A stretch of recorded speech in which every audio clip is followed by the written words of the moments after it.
बार की बात है, एक मछुआरा था। वह रोज़ तालाब जाकर मछली पकड़ता, जिसे बेचकर वह अपना गुजारा करता।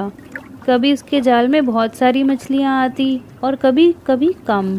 एक दिन वह तालाब में मछली पकड़ने के लिए गया। वह अपना जाल लगाकर कुछ देर बैठ गया। कुछ देर बाद जब उसने अपना जाल निकाला तो उसके जाल में बहुत सारी मछलियाँ थीं। वह बहुत खुश हुआ। उसने वह सारी मछलियाँ बाजार ले जाकर बेच दी, जिससे उसको अच्छे पैसे मिले।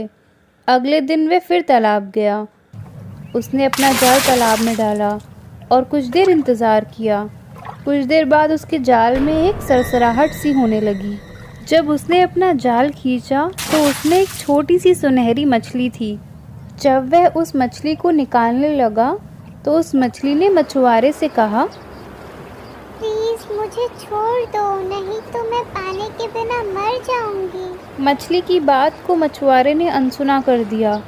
मछली ने मछुआरे से फिर बोला, अगर तुम मुझको छोड़ दोगे तो मैं अपनी सभी साथी मछलियों को कल तुम्हारे लिए बुला कर लाऊंगी, जिससे तुम बहुत सारी मछलियाँ पकड़ सकते हो। मछुआरे को मछली की बात फ़ायदेमंद लगी। उसने सोचा, अगर मुझे एक छोटी सी मछली के बदले बहुत सारी मछलियाँ मिलती हैं तो ये अच्छा है। ये सोचकर उसने उस छोटी मछली को छोड़ दिया। मछली मछुआरे के जाल से छूटकर बहुत खुश हुई और बहुत दूर चली गई।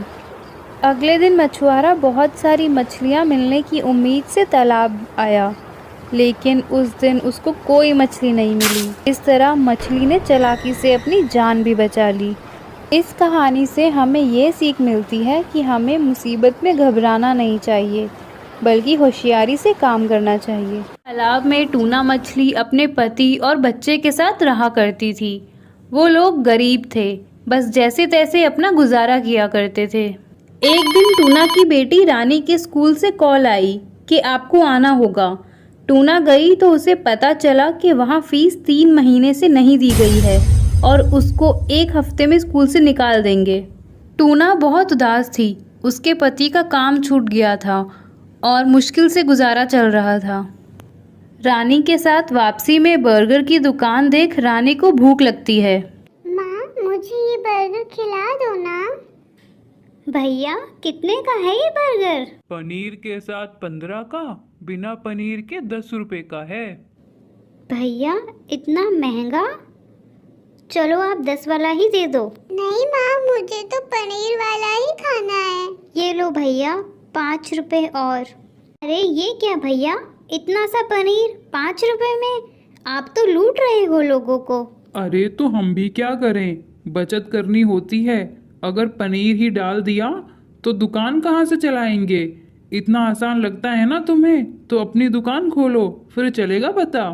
टूना को ये आइडिया अच्छा लगा। उसने अपने घर जाकर सास और पति से बात की और ठेला किराए पर लेकर काम शुरू कर दिया। अगले दिन सिर्फ एक ही ग्राहक आया और उसके पास पैसे कम थे। टूना ने उसे कम पैसों में ही खिला दिया बर्गर और कहा, भैया, जब भी आपको भूख लगे आ जाना, मैं आपको खिला दूंगी। वो ग्राहक धन्यवाद करते हुए चला गया। 4 दिन हो गए मगर उसका माल नहीं बिक रहा था। टूना की सास ने उसे बहुत सुनाया। बिना सोचे समझे तुमने जोश में आकर काम कर लिया, अब तो खाने को भी कुछ ना बचा। मैं कोशिश कर रही हूँ, ऊपर वाला जरूर मेरा साथ देगा। अगले दिन टूना ठेला लेने जाती है किराए पर। देखो टूना, 4 दिन हो गए बिना पैसे के ठेला उधार ले जा रही हो। डेली के 200 लगते हैं और आज आखिरी बार होगा जो मैं तुम्हें ठेला उधार दे रहा हूँ। टूना दुकान पर बैठकर सोच रही होती है। 3 बज गए और एक भी बर्गर नहीं बिका। अगर ऐसे ही रहा तो काम बंद हो जाएगा। और टूना रोने लगती है। उतने में सोनू केकड़ा आता है। मैंने देखा था 3 दिन पहले तुम्हें यहाँ दुकान खोली है। मेरा भी बर्गर बनाने का ही काम है। मेरे पास 1000 बर्गर का ऑर्डर है, मगर मेरा एक्सीडेंट हो गया और मैं ज़ख्मी हूँ। अगर टाइम पे ऑर्डर नहीं दे पाया तो नुकसान हो जाएगा।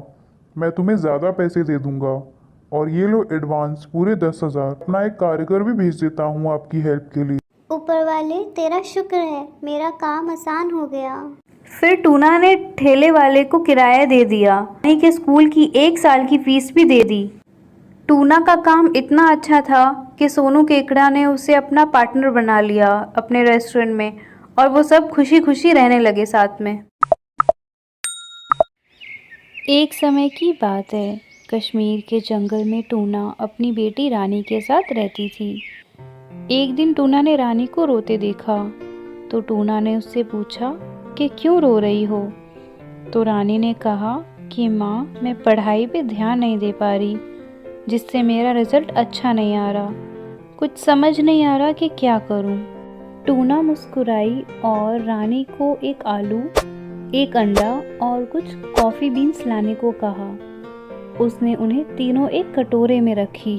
फिर टूना ने रानी से उनकी बनावट को महसूस करने के लिए कहा और फिर हर कटोरी में पानी भर देने का निर्देश दिया। रानी ने वैसा ही किया जैसे उसे बताया गया था। टूना ने फिर तीनों कटोरे उबाले।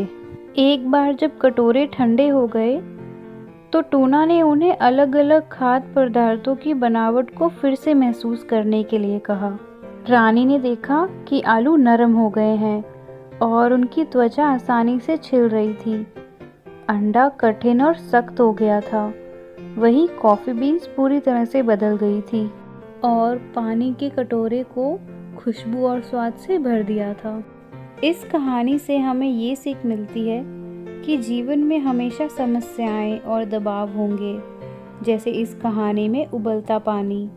इन समस्याओं पर आप इस तरह से प्रतिक्रिया करते हैं, यही सबसे अधिक मायने रखता। ये नए साल की शाम थी। टूना अपने घोंसले में गहरी नींद में सो रही थी कि अचानक उसके घोंसले के बाहर किसी ने नॉक किया। टूना, मेरे साथ बाहर आओ, चलो उठ भी जाओ। पर अभी तक तो दिन भी नहीं हुआ और जरा देखो बाहर कितनी ठंड है। ओह, अभी सुबह होने ही वाली है और हमें बहुत सारा काम भी तो करना है। कैसा काम? और तुम कौन हो और इस वक्त मुझसे क्या काम कराना चाहते हो? टूना, मैं नया साल हूँ और मैं इस नए साल पर सबके लिए गिफ्ट्स लेकर आया हूँ, पर मैं बहुत छोटा हूँ और मैं वो बग्गी नहीं खींच सकता। क्या तुम आकर मेरी मदद नहीं करोगे? अरे यार, मैं अपने बिस्तर में आराम से गर्म हूँ और मुझे नींद भी आ रही है। क्या हमें इस वक्त बाहर जाना होगा? क्या हम इंतज़ार नहीं कर सकते जब तक ठीक से सुबह ना हो जाए? टूना, मैं तुमसे वादा करता हूँ, अगर तुम मेरे साथ आई तो तुम्हें इतनी खुशी होगी कि पहले कभी महसूस नहीं हुई होगी। प्लीज मेरे साथ आओ। टूना जल्दी से तैयार हो गई और अपने घोंसले से बाहर आ गई, जहाँ नन्हा नया साल उसका इंतजार कर रहा था। अरे वाह, तुम्हारी बग्गी तो बहुत ही सुंदर है। और इस पर क्या लिखा है? प्रेम और दया। ये काफी अच्छा है। तुम बस मेरे साथ आ जाओ, तुम्हें और भी अच्छा महसूस होगा। क्या तुम बग्गी खींचने में मेरी मदद करोगी? हाँ हाँ, क्यों नहीं। फिर नए साल ने बग्गी की एक रस्सी खुद पकड़ी और दूसरी टूना को पकड़ाई, जिससे बग्गी को खींचने में मदद मिली और वो मिलकर चले सड़क पर बर्फ से गुजरते हुए और पहुंचे सोनू कबूतर के घर के बाहर। अरे, ये तो सोनू कबूतर का घर है, जो कि हमारे बाग में ही काम करता है। उसका कोई बच्चा नहीं है, उसका कोई परिवार भी नहीं है। हम यहाँ क्यों जा रहे हैं? यही तो वजह है हम यहाँ जा रहे हैं। ये नया साल है, लोगों को अच्छा महसूस करवाना चाहिए। किसी को भी नए साल की शाम अकेले और तन्हा बिताने का अधिकार नहीं है। ये तो सही कहा तुमने। तो तुम मुझसे क्या करवाना चाहते हो? उसके घर के आसपास बहुत ज़्यादा बर्फ है, हम वहाँ चलकर नहीं जा सकते। इसे हटा दो। मैं कुछ गिफ्ट्स उतारूंगा बग्गी से, जो कि मैं सोनू के लिए लाया हूँ। चलो देखते हैं उसके लिए क्या है मेरे पास। शायद एक नया कोट और एक मफलर, एक गर्मा गर्म नए साल का डिनर, भरपूर नाश्ता, जूतों की नई जोड़ी। हाँ, ये अच्छे रहेंगे ना? वैसे मेरे पापा ने भी अभी उसे अपना पुराना कोट दिया है। क्या किसी को नए साल में नया कोट ज़्यादा पसंद नहीं आएगा? सही कहा तुमने। टूना ने सोनू के घर के बाहर से सारी बर्फ हटाई नए साल ने अपनी बग्गी से सारे गिफ्ट्स उतारे और सोनू के घर ले गया। क्या हम घंटी बजाने वाले हैं? ओह नहीं, उसे डिस्टर्ब क्यों करें। हम ये गिफ्ट्स उसके रूम में छोड़ देंगे। नया साल खिड़की से अंदर आया और सारे गिफ्ट सोनू की बेड की साइड पर रखी टेबल पर रख दिए। नए साल को ऐसा करते देख टूना को एक अजीब सी खुशी महसूस हुई जो इससे पहले उसने कभी महसूस नहीं की थी। इसके बाद नया साल बढ़ा भूरी कौवी के घर। ये तो भूरी कौवी का घर है जो टेलर है। मेरी मम्मी के कपड़े भी यही सिलती है। हम उसे क्या देने वाले हैं? भूरी कुछ दिनों से बहुत ज़्यादा बीमार है। एक अच्छा सा फूलों का गुलदस्ता और चॉकलेट्स नए साल के दिन उसे शायद खुश कर दे। हाँ, ये बहुत बढ़िया रहेगा। तो एक बार फिर नया साल भूरी के घर की खिड़की से अंदर घुसा और भूरी के बेड के पास बहुत सुंदर सा फूलों का गुलदस्ता और चॉकलेट्स रख दी। टूना और नया साल पूरे जंगल में घूमे और कई किस्म के लोगों के लिए उपहार देते गए। इसी तरह नए साल को ये अच्छे से पता था कि किसको कौन से गिफ्ट्स देने हैं। उसकी ज़रूरत के मुताबिक नए साल ने कितने ही गिफ्ट्स बांटे हो, मगर उसकी बग्गी कभी खाली नहीं होती थी। तुम्हारी बग्गी कैसे हमेशा भरी रहती है, चाहे तुम कितने भी गिफ्ट्स बाहर निकाल लो। प्रेम और दया कभी घटता नहीं, चाहे तुम उनमें से कितना भी निकाल लो। जितना ज़्यादा दया और प्रेम तुम देते हो उतना ही वो बढ़ते हैं और तुम्हें और भी ज़्यादा खुशी महसूस होती है। तो बच्चों, क्या आप सोते ही रहोगे अभी तक? उठकर नए साल का वेलकम नहीं करोगे? सोचो मत, उठाओ अपने प्रेम और दया की बग्गी और निकल। सूरज की किरणें अभी ठीक से सुंदर वन में आई भी नहीं थी कि चारों ओर जश्न का माहौल सा छा गया। सबसे पहले तो कलियां खिलखिलाकर उठी। कौवे ने घोंसले से सिर निकाल कर देखा। टूना सवेरे सवेरे उड़ती हुई कहीं जा रही थी। कौवे ने आवाज़ लगाई, अरे टूना बहन, सारे लोग नए वर्ष का स्वागत कर रहे हैं, तुम कहाँ जा रही हो? नए वर्ष की शुभकामनाएं तो लेती जाओ। आपको भी नव वर्ष की ढेर सारी शुभकामनाएं। भैया, मैं भी नए वर्ष का ही स्वागत करने जा रही हूँ। रास्ते में कबूतरों का झुंड नए वर्ष को सेलिब्रेट कर रहा था। सभी कबूतर मधुर संगीत पर कमर मटका मटका कर नाच रहे थे। टूना को तेजी से उड़ते हुए देख वो बोल पड़े, अरे टूना बहन, सवेरे सवेरे कहाँ जा रही हो? आओ हमारे साथ नए वर्ष का जश्न मनाओ। नहीं नहीं, आप लोगों के साथ मैं नहीं आ सकती, लेकिन मैं भी नए वर्ष की शुरुआत ही करने जा रही हूँ। टूना आगे बढ़ती है। कुछ ही दूरी पर मछलियाँ नदी में नए वर्ष की खुशी में उछल कूद कर रही थी। टूना को देखकर एक मछली बोली, अरे टूना बहन, क्या आज भी दाना चुगने की चिंता में उड़ी जा रही हो? क्या तुम्हें याद नहीं आज नया वर्ष है? अरे मछली बहन, याद है, मुझे सब याद है। मैं भी नए वर्ष की खुशी मनाने दूसरी जगह जा रही हूँ। ऐसा कहकर टूना आगे बढ़ती है। आगे शेर की गुफा के पास ढेर सारे जानवर नए वर्ष की धूमधाम से शुरुआत कर रहे थे। वहाँ कई तरह की मिठाइयाँ भी बन रही थी। नाचने गाने का इंतज़ाम भी था। बाजे गाजे के साथ सभी झूम रहे थे और जश्न मना रहे थे। टूना को देखकर शेर ने आवाज़ लगाई, अरे ओ टूना, सवेरे सवेरे कहाँ जा रही हो? आओ यहाँ, हम सब नए वर्ष की शुरुआत अच्छे से करने के लिए इकट्ठा हुए हैं, तुम भी आओ। माफ़ कीजिए, मैं अपने नए वर्ष की शुरुआत किसी और चीज़ से करना चाहती हूँ। आप सभी को नए वर्ष की शुभकामनाएं। टूना को उड़ते देख एक बंदर देख रहा था। उसे समझ नहीं आ रहा था कि आखिर टूना इतनी जल्दबाजी में कहाँ जा रही है। उसने जंगल के बाकी जानवरों से कहा, क्यों ना हम चलकर देख लें टूना आखिर क्या कर रही है और इतनी जल्दबाजी में कहाँ जा रही है। बंदर ने राय दी और सब टूना के रास्ते चल पड़े।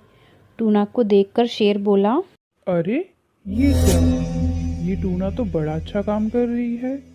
इस नन्ही सी चिड़िया की सोच तो देखो, कितनी अच्छी है। सामने ढेर सारी चींटियों के झुंड को संबोधित कर रही थी। बहनों, तुम में से कई चींटियाँ गरीबी के कारण पढ़ाई नहीं कर पाती और स्कूल जाना बंद कर देती है। इस नए वर्ष पर मैंने संकल्प लिया है कि कुछ गरीब चींटियों की पढ़ाई के लिए मदद करूंगी। साथ ही अन्य चिड़ियों और जानवरों को भी प्रेरित करूंगी कि वे भी तुम्हारी आर्थिक मदद करें। टूना की बात सुनकर मैदान तालियों की गड़गड़ाहट से गूंज उठा। कई चींटियों की आंखों में खुशी के आंसू भी टपकने लगे। जंगल के बाकी जानवर भी टूना के पीछे खड़े सब कुछ सुन रहे थे। उन्हें देखकर टूना ने कहा, मैं कुछ गरीब चींटियों का भविष्य संवार कर नए साल की शुरुआत करना चाहती थी, सो मैंने सवेरे से पहले यही काम किया। मैंने सोचा कि नए साल की इससे अच्छी शुरुआत भला क्या हो सकती है। तो देखा बच्चों आपने, नन्ही सी चिड़िया और सोच कितनी बड़ी। कुछ सीखना चाहिए। कुछ क्या, हमें भी हंसने गाने, बाजा बजाने, पकवान मिठाई खाने से पहले किसी असहाय लाचार गरीब की मदद करने का काम ज़रूर करना चाहिए। अभी भी वक्त गुजरा नहीं है। चलो आओ सबके सब किसी मजबूर का भविष्य संवारने के लिए जुट जाएं। इसी तरह हमारी भी नए साल की शुरुआत अच्छी रहेगी।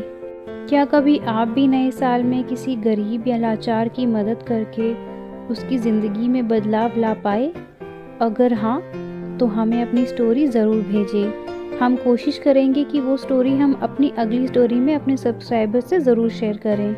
लाइक एंड सब्सक्राइब करना ना भूलें और अपनी स्टोरी भेजने के लिए हमें toonatoon5@gmail.com पर मेल करें।